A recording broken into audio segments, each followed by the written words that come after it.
Bismillahirrahmanirrahim. Assalamu alaikum dear students. Welcome to Easy Science with Alishba Hussain. So हम लोग discuss कर रहे थे फर्स्ट ईयर फिजिक्स चैप्टर 1 जो कि फिजिकल क्वांटिटीज और मेजरमेंट्स के बारे में था। तो उसी में हमारा आज का टॉपिक है दैट इज अनसर्टेनिटीज। आज का हमारा टॉपिक है अनसर्टेनिटीज।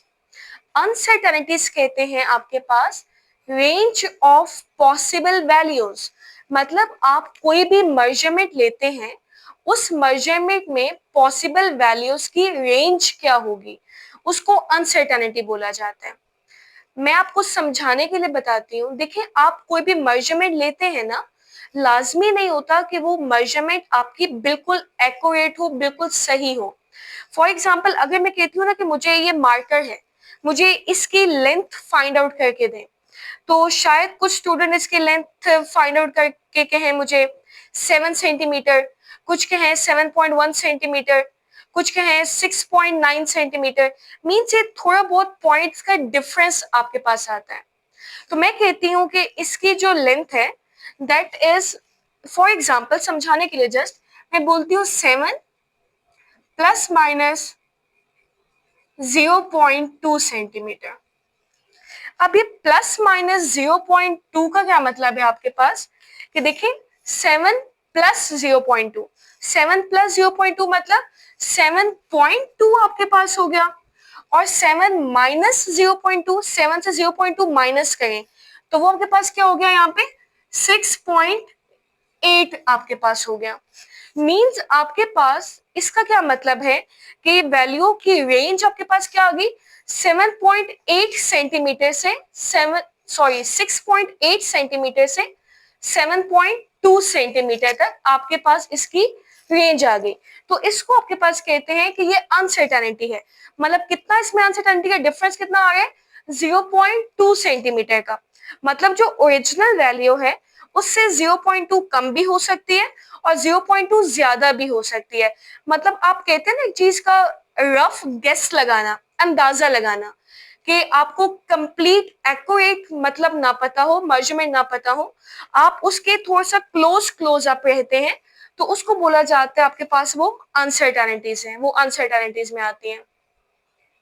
अब अनसर्टेनिटीज के अंदर ही एक और चीज आपके पास आती है दैट इज एरर्स। एरर्स कहते हैं आपके पास ट्रू वैल्यू में और ऑब्जर्व्ड वैल्यू में डिफरेंस कितना है। फॉर एग्जाम्पल, इस मार्कर की असल लेंथ इसकी 7 सेंटीमीटर है। आपने मेजर की, आपने ऑब्जर्व की, ऑब्जर्व करने के बाद आपने मुझे बताया कि इसकी लेंथ 6.8 सेंटीमीटर है। तो ट्रू वैल्यू क्या थी इसकी, 7 सेंटीमीटर। आपने कितनी बताई मुझे, 6.8 सेंटीमीटर। दोनों में डिफरेंस कितने का आ गया, 0.2 का। तो वो 0.2 क्या हो जाएगा, उसको बोलेंगे आप वो एरर है। तो एरर आपके पास कहते हैं आपके पास ट्रू वैल्यू और ऑब्जर्व्ड वैल्यू में कितना डिफरेंस आपके पास आता है, उसको बोला जाता है वो एरर्स है हमारे पास। देखिए, the difference between the true and observed value of a measurement. किसी भी मेजरमेंट की असल वैल्यू में और आप जो मेजरमेंट लेते हैं, ऑब्जर्व करते हैं, उसमें कितना डिफरेंस आ रहा है, उसको बोला जाता है वो एरर्स है। देखिए, observe value minus true value. अक्सर ऐसा होता है ना, आप लोग लेबोरेटरी में एक्सपेरिमेंट्स परफॉर्म करते हैं, करेंगे आप लोग इंशाल्लाह भी। वो जी का मतलब ग्रेविटेशनल एक्सेलरेशन की आपने वैल्यू फाइंड आउट करनी होती है। अब हमें पता है कि उसकी असल वैल्यू 9.8 होती है, लेकिन जब हमने की थी तो हमारी वैल्यू वो आई थी 10.2 सेंटीमीटर आई थी।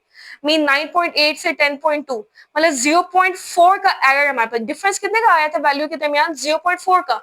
मतलब उतना हमारे पास क्या था, उसका एरर था। तो एरर कहते हैं कि ट्रू वैल्यू और ऑब्जर्व्ड वैल्यू में कितना फर्क है।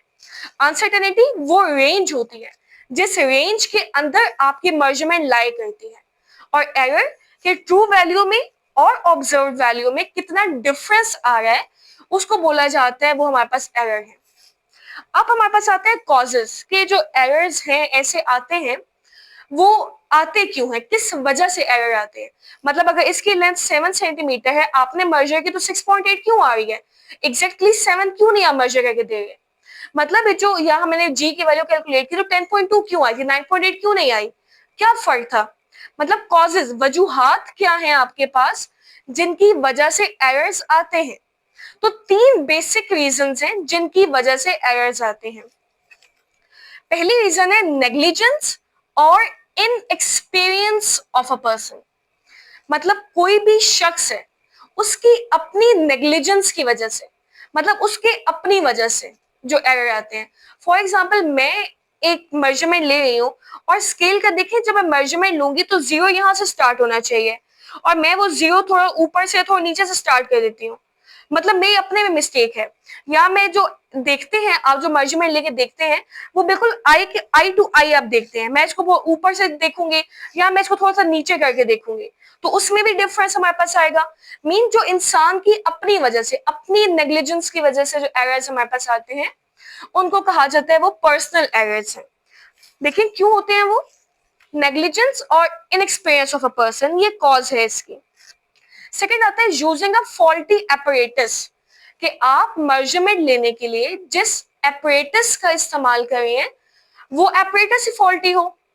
फॉर एग्जाम्पल, मैं आपको स्केल देती हूँ मेजर करने के लिए, उस स्केल की रीडिंग्स में ही मसला है, वो स्केल ही ठीक नहीं है, उसकी मेजरमेंट्स गलत है या जो भी है, तो सिस्टम के फॉल्ट की वजह से जो एरर हमारे पास आते हैं वो भी एक रीजन होती है।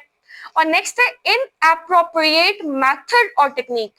मींस आप जिस मेथड का इस्तेमाल कर रहे हैं वो मेजरमेंट लेने के लिए, उस मेथड में गलती है। तो आपके पास ये 3 बेसिक रीजंस हैं, बेसिक कॉजेज हैं जिनकी वजह से एरर्स आते हैं। अगर आप इनको कंट्रोल कर लें तो आप अपने एरर्स कम कर सकते हैं। नेक्स्ट आपके पास आते हैं टाइप्स, के एरर्स की कौन कौन सी टाइप्स आपके पास होती है। पहला आता है पर्सनल एरर्स। पर्सनल एरर्स कौन से हैं, वही आर ऑन नेग्लिजेंस, जो हमारी अपनी वजह से होते हैं। लेकिन नेग्लिजेंस और इनएक्सपीरियंस ऑफ अ पर्सन, जो हमारी अपनी वजह से एरर्स होते हैं, हमारी मिस्टेक्स की वजह से, हमारी लापरवाही की वजह से, उनको पर्सनल एरर्स कहा जाता है। दूसरी टाइप है सिस्टमेटिक एरर्स। सिस्टमेटिक एरर्स नाम से जाहिर है हमारे पास, जो कि सिस्टम की वजह से आते हैं। सिस्टम मतलब एपरेटस, कि आप जिस एपरेटस का इस्तेमाल कर रहे हैं उस एपरेटस की वजह से जो एरर्स हमारे पास आते हैं उनको बोला जाता है वो सिस्टमेटिक एरर्स है। लास्ट है रैंडम एरर्स। अच्छा, आप बेटा पर्सनल एरर्स को भी कंट्रोल कर सकते हैं, आप सिस्टमेटिक एरर्स को भी कंट्रोल कर सकते हैं, but you can't control random errors. आप रैंडम एरर्स को कंट्रोल नहीं कर सकते। देखिए, रैंडम एरर्स आपके पास ऐसे एरर्स होते हैं जो कि इन्वायरमेंटल फैक्टर्स की वजह से होते हैं। मतलब कह लें कि टेम्परेचर बहुत ज्यादा हो गया, टेम्परेचर बहुत ड्रॉप हो गया, हवा में मॉइस्चर बहुत ज्यादा है, मतलब ये जो इन्वायरमेंटल फैक्टर्स हैं, इन्वायरमेंटल टेम्परेचर, प्रेशर वगैरह, ये फैक्टर्स आपके पास इन्फ्लुएंस कर रहे होते हैं आपके एपरेटस को और आपके मेजरमेंट्स को।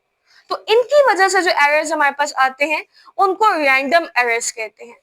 तो पर्सनल एरर्स और सिस्टमैटिक एरर्स, इनको कंट्रोल किया जा सकता है, लेकिन रैंडम एरर्स को कंट्रोल नहीं किया जा सकता। होप डियर स्टूडेंट्स आप लोगों को समझ आई होगी। तो मिलते हैं नेक्स्ट वीडियो में, तब तक के लिए अल्लाह हाफिज।